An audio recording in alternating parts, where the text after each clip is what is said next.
لله والصلاة والسلام على رسول الله وعلى آله وصحبه ومن والاه ما بعد.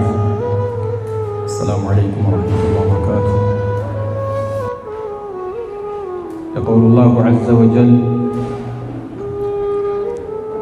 كنتم خير أمة أخرجت للناس تأمرون بالمعروف وتنهون عن المنكر وتؤمنون بالله. أيها الأخوات المسلمات،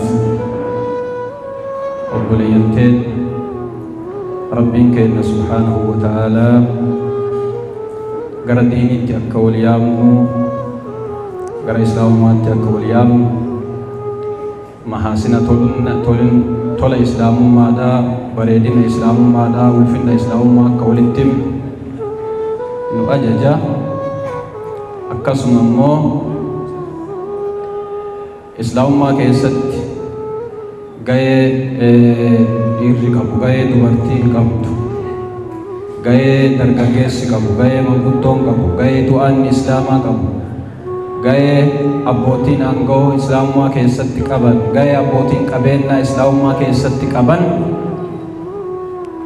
walumatti gahee islaamummaan dhala kana irraa barbaadu rabbiin nutti hima. Keessatti immoo alal wajhi akhas akka addaatti dubartoota gaheen isaanii dachaa akka ta'e, itti gaafatamummaan isaan qaban guddaa akka ta'e, islaamummaa keessatti wanni islaamummaan isaan irraa barbaadu guddaa akka ta'e, gaafa sani gaheen keenya hagana gayaa jettee dubartiin islaamaa beekuu kan dandeettu. Akkuma quba qabdan qur'aanni gaafa buu rasuula keenya muhammaditti alayhi salaatu wassalaam jibriil wayta itti dhufu iqra بسم ربك الذي خلق دب سجدولان التلوفه جبريل سورة نما فكاتير في رسولك إن محمد عليه الصلاة والسلام قبيه حقوقيني چنكه قرآن قرأي ويتجدون رسول ربي صلى الله عليه وسلم فقال ما أنا بقارئ قراتين بيكو جلني أكست برسيسي هم وي سورة سن الدبان رسولك إن محمد عليه الصلاة والسلام جبريلي Samboota sodaan itti dhufe rasuula rabbii sodaan itti argame waan sodaatan kana Khadiijaaf qoodan waan addaattu natti argame jedhanii waan akkanaattu na mudate jedhanii Khadiijatti himan. فقالت لها النبي صلى الله عليه وسلم فقالت للنبي صلى الله عليه وسلم أبشر جت قابسا نسير رسول ربي تنجت أبشر ما يخزيك الله أبدا. أبشر جدّي رسول ربي تي ربي سندكيسو أبشر جمدي ربي سندكيسو واني دكين ناس مودتو إنك تصل الرحم وتقري الضيف وتعين على صائب الحق أتي نما ركتا غرغار نما حقر دابت نما ميدما غرغار نما كيسما كبد نما هيك برت ميدم nama akkasiiti, nama akkanaa rabbiin diqqeessu abshir jetteen alama san, naasuu san, rifannoota san namni irraa qoodame Khadiija akkuma dhageettan rasuuli rabbii sallallahu alaihi wasallam gaafa namni hin kijibda jedheen awwala islaamummaadha, gaafa qabeennaaf jecha hiyyummaa isaaniitiif namni ufirraa isaan qabe, namni ufitti qabe Khadiija. Gaheen keessan akka gahee Khadiijaa ta'uu qaba. Isin hundi gahee Khadiijaatiin dhaabbatuu qabdan. Seenaa dubartoota akkasiisan yoo isinitti himamu seenaa san akka isin qoodamtaniif isin hundarraa waan Khadiijaan hojjatetu isinirraa barbaadama. Isin hundarraa waan Aishaan hojjatetu isinirraa barbaadama. Isin hundarraa waan sahaabiyyaanni dubartoota hojjatantu isinirraa barbaadama. Gandi duniyaa bareeduma kanaan hin hafu, bareeduma kanaan hin taa'u. Aakirri keenna aakhira. Yeroo amma keessa jirru kana bareeduma kan mirqaana gar malee, bareeduma gar malee, gammachuu gar malee, kabooddi isaa kisaaraa ka akkanaa kun isin sobuun qabu.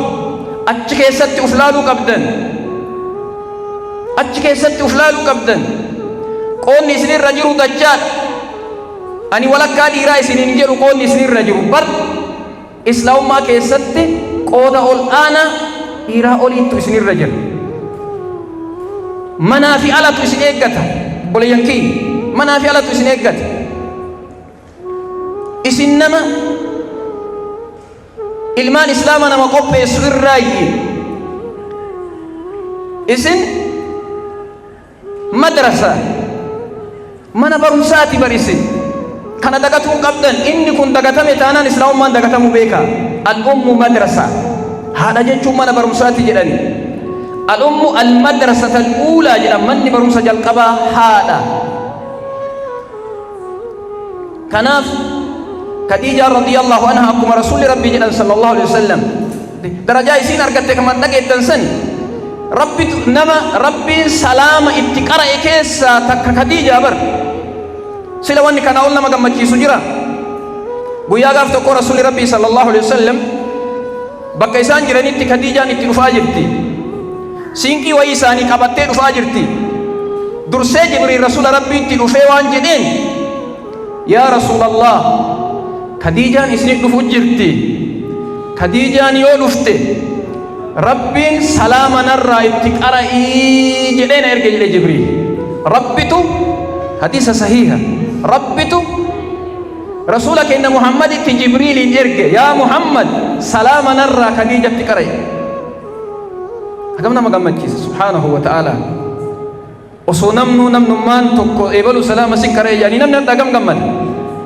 Khadiijaan nama rabbi salaama itti erge. Wayita isin dhuftee rasuula rabbii bira geette Khadiijaa waan jedhanii rasuulli rabbii sallallahu alaihi wasallam yaa Khadiijaa jedhanii wallahu yuqri'uhu salaam rabbi bar salaama si qara'e jedhanii rabbi salaama sitti erge jedhanii Jibriiliin sitti erge jedhanii wa alayka wa alayhi wallahu assalaam. Akkasuma mana jannata keessaatiin akka gammaddu jannata keessatti rabbi mana sii qopheesseen akka gammaddu itti himi jedhe rabbiin jedhanii itti himan.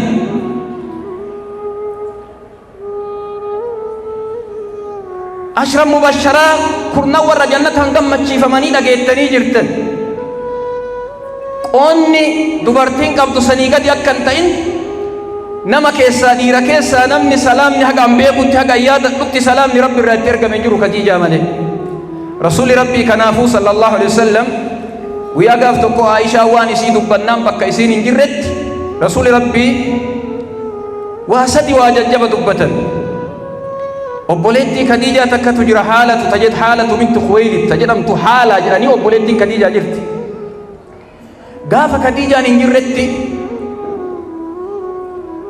ziyaaraaf mana wayita dhuftu mana Khadiijaan dur jiraattu rasuula rabbiitti ziyaaraan wayita dhuftee isiin alaa salaama gaafattee sagalee isii dhageennaan rasuuli rabbii sagalee Khadiijaa itti fakkaatee sagalee Khadiijaa yaadatanii rifatan. Sagalee Khadiijaa maaltu natti fakkaata jedhanii rifatan. Akkasuma Aishaan inaaftee waan isiin hin madaalle wayii dubbatte. Kun xabi'aa rabbiin kenna dubartoota waliin uume. Jecha tokko dubbatte jechi isiin dubbatte maal? Dullattii waggaa hagam dura halaakamte hadha maqaa isii kaaftaa jette. Khadiijaa bante. Rasuulli kenna Muhammad alayhi salaatu wassalaam waan jedhaniin innahaa kaanat zaatu maal wa kaanat zaatu jamaal wa kaana lii minhaa walad. Bar Khadiijaan ati maqaa kana akkana jettee yaamteen tun yookaan ati akkana jetteen tun innahaa kaanat zaatu maal jedhanii qabeenna qabdi turte haadha qabeennaati. وذات جمال بريدمس قبدي وكان لي منها ولد ربي إلمان الليل رانا كن يعني رسولك إن محمد عليه الصلاة والسلام رسولك إن محمد حرمة يسيتي سينا كيسة جدا أول من آمن من الرجال أول من آمن من النساء أول من آمن من الصبيان إجول للرا أول نما إسلام ما كبلي علي إنتو سينا كيسة برتني جرتن تجتني جرتن جاي صوتا كيسة أبو بكر نكتة أول نما إسلام ما فهته gabroota keessa zaydin akka ta'e zaydin haarizaa akka ta'e dhageettanii jirtan dubartoota irraa Khadiijaa akka ta'e rasuulli rabbii guyyaa wixataa ergamanii nabiyyummaadhaan guyyama wixataa san namoonni kunniin islaamummaa fudhatan. Rasuuli keenya Muhammad alayhi salaatu wassalaam yeroo daawaa gizee duraa godhan sanitti akka amma isiniin jedhe kanatti Khadiijaan qabeenyas qabdi yeroo san keessatti dhageettii qabdi abshir namni jedheen qabeenyi illee kunoo Rasuulli yoo alatti cinqamanii alaawaa isaan mudatan manatti yoo ol deebi'an amrii diinii keessatti namni abshir jedheeni bira dhaabate Khadiijaadha. Kanaafuu gaheen keessan gahee Khadiijaati. Antum man tu'iddiina jiil dhala boru ilmaan islaamummaa keessatti namni qopheessu isin. Laabudda an takuunu imra'a saaliha dubartoota gaarii shari'aan islaamaa faarsite san ta'utu isinirraa barbaadama. Rasuuli keenya Muhammad alayhi salaatu wassalaam nam tokko dubartii intala dubraa takka namni islaamummaa irratti guddinna islaamummaadhaa guddise akka jannata argatu himan. Nama intala dubraa rabbi isaa kennee islaamummaa irratti guddise mataa intala dubraa islaamummaa irratti guddisuutiin akka jannata argatu himan. Isin ammoo akkasitti yoo of ilaalin rakkisa. Akka namni isin laalutti of laaluun qabdan. Islaamummaan bakka guddaa isinii kenna. Islaamummaan kabaja guddaa isinii kenna. Islaamummaan akka faayaatti isin laal bakka faaya kaayan akka kaayan isinirraa barbaaddi islaamummaan. Rasuuli keenya Muhammad alayhi salaatu wassalaam addunyaa mataa wa khayru mataa'iha almar'atu saaliha janiban. Duniyaan tuni akkuma jirtuttu meeshaa gaggaarii namni ittiin tolu addunyaan tun ittiin toltu meeshaa gaggaarii addunyaan tun ittiin toltuu fi ittiin bareeddu keessa dubartii gaarii yaa Rasuuli keenya Muhammad alayhi salaatu wassalaam. Dubartii gaarii akkasii san ta'uun maaliin? Islaamummaan. Kanaaf ummata dhiiraa wayita gorsu Rasuuli keenya Muhammad alayhi salaatu wassalaam man razaqahu Allahu imra'atan saalihatan faqad a'aanahu Allahu ala shatri diini فليتق الله في الشطر الثاني. نما ربي دبرتي غاري من اساس انسسه ربي الرزقي قد من اساس انسسه كان رسولك ان محمد جل عليه الصلاه والسلام دبرتي غاري اكسي سنتو توسن ربربادا وبليانتي نمني ربي دبرتي غاري سرزقه دبرتي غاري من اساس انت رزقي قد ثمن اساس ولكن ديني من اساس walakkaa hafu keessatti rabbiin haa sodaatu jedha. Namni dubartiin gaariin mana isaa seente namni dubartii gaarii argate diinii kana walakkaa argate jedha Rasuulli maal jette?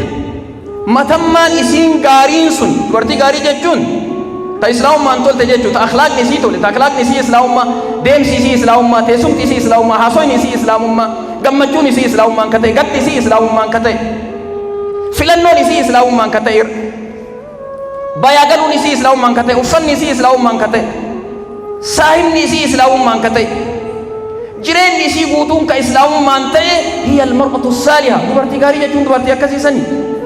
Dubartii gaarii jechuun dubartii akkasiisani. Maal jettaati? Namni dubartiin gaarii akkasiisan argate mana nama tokkoo dubartiin akkasiisun seennaan walakkaan diinii mana isaa seene walakkama qofatu hafee nama sanii walakkaa hafte keessatti rabbiin haa sodaatu yaa Rasuulli keenya Muhammad alayhi salaatu wassalaam. Islaamummaan takwiina maatii wayita ijaartu takwiina al-usra maatii tokko wayita ijaartu islaamummaan tahtammu ala al-mar'a saaliha dubartii gaarii irratti xiyyeeffatti. Hawaasni gaariin argamuudhaaf dubartiin gaariin argamu dirqama. Hawaasa gaarii argamuun dura dubartii gaariitu argamuu barbaachisa. Dubartiin gaariin argamuun ammoo manni tokko manni dhuunfaa manni tokko dubartii gaariidhaan yoo ijaarame akkasitti deemee hawaasni sun hawaasa diiniin ijaarame hawaasa islaamummaan ijaarame ta'a. Kanaaf Rasuuli keenya Muhammad alayhi salaatu wassalaam tunkahu al-mar'atu li-arba lidiiniha walimaaliha walihasabiha walijamaaliha fadfar bizaati diin taribat yadaaka jedha.